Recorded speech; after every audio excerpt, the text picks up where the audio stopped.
नमस्कार साथीहरू, स्वागत छ तपाईँहरूलाई हाम्रो आजको नयाँ भिडियोमा। आजको भिडियोमा हामी तपाईँहरूलाई लिएर आएका छौँ नेपालको सबैभन्दा सुन्दर र शान्त ठाउँहरूमध्येको एक पोखरा। तर आज हामी कुनै एउटा ठाउँ मात्र होइन, सम्पूर्ण पोखराको प्रकृति, ताल, हिमाल, गाउँ, सहर र यहाँको जीवनशैलीलाई महसुस गर्ने प्रयास गर्नेछौँ। किनभने पोखरा केवल एउटा डेस्टिनेसन मात्रै होइन, यो एउटा अनुभव हो। यहाँ पुग्दा मन आफै शान्त हुन्छ र जीवन अलि ढिलो भएर चलेको जस्तो लाग्दछ। पोखराको पहिलो अनुभूति नै फरक हुन्छ, किनभने यहाँको हावा एकदम फ्रेस हुन्छ, हल्का चिसो र शान्त, जसले सास फेर्दा नै मन हल्का बनाउँछ। र यहाँ वरिपरि हेर्दा हरियालीले भरिएका पहाडहरू देखिन्छन्, जहाँ रुखहरू अग्ला छन्, जङ्गल घना छ र त्यहाँबाट चराहरूको आवाजले पूर्ण वातावरण नै जीवित बनाइदिन्छ। अलि अगाडि बढ्दा हामीलाई विशाल हिमालहरू देखिन्छन्, जस्तै अन्नपूर्ण माछापुच्छ्रे सेतो हिउँले ढाकिएको स्थिर र शान्त तर एकदम शक्तिशाली दृश्य, जसले पोखरालाई नै एकदम विशेष बनाउँछ। किनभने ती हिमालहरू केवल पहाड मात्र होइनन्, तिनीहरू पोखराको आइडेन्टिटी हुन्, जसले पुरा सहरलाई नै हेरिरहेका छन्। अब फेरि तलतिर हेर्दा शान्त तालहरू देखिन्छन्, जहाँ पानी यति क्लाम छ कि आकाशको पुरा रिफ्लेक्सन त्यहाँ देखिन्छ र बादलहरू पनि पानीमा खेलिरहेको जस्तो लाग्छ र हल्का हावा चल्दा पानीमा सानो सानो तरङ्गहरू बन्छन्, जसले पुरा दृश्यलाई नै अझ जीवित बनाउँछ।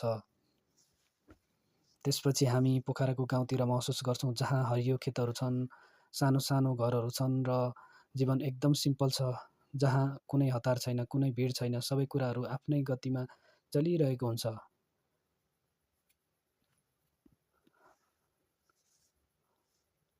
सहरतिर हेर्दा पोखरा एकदम ब्यालेन्स देखिन्छ, जहाँ सफा सडकहरू छन्, क्याफेहरू छन्, बाइकहरू बिस्तारै गुडिरहेका छन्, गाडीहरू बिस्तारै गुडिरहेका छन्।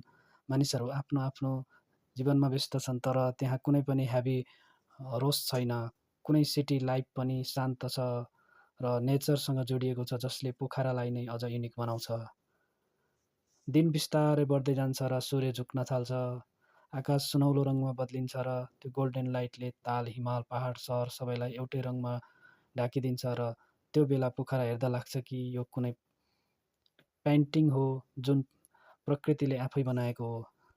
र जब साँझ पर्छ, पोखरा अझ सुन्दर देखिन्छ, जहाँ बत्तीहरू बल्न थाल्छन्, पोखरामा तिनको रिफ्लेक्सन देखिन्छ र टाढा पहाडहरू शान्त भएर अँध्यारोमा हराउँछन्। त्यो मोमेन्टमा पुरा वातावरण एकदम क्लाम र म्याजिकल हुन्छ।